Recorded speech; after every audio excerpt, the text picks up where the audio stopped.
थकबाकी जर वसूल होत नसेल तर त्याच्यासाठी तगारा लावल्यास थकबाकी देखील वसूल होण्याचे योग ह्या आठवड्यात दिसून येत आहेत. काहींचा मनोरंजनाकडे विशेष कल राहील, मात्र या काळात जोखीम असलेली कामे शक्यतो टाळा. सप्ताहाच्या मध्यात उपासना करण्याकडे विशेष लक्ष द्या. प्रवासाचे योग संभवतात. प्रॉपर्टी खरेदी विक्री करणाऱ्यांना हा आठवडा फायद्याचा संभवतो. वरिष्ठ तुमच्यावर ह्या दरम्यान नवीन जबाबदारी सोपवू शकतात. हे काम तुम्हाला आनंद व सन्मान देईल. सप्ताहाच्या मध्यानंतर कौटुंबिक सौख्य मिळेल. काहींना धनलाभ शक्य आहे.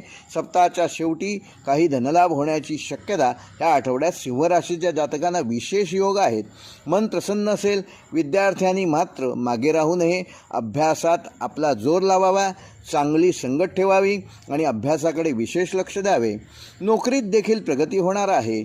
सिंह राशीसाठी शुभ दिनांक आहे दिनांक 6 व 9 मे 2024. कन्या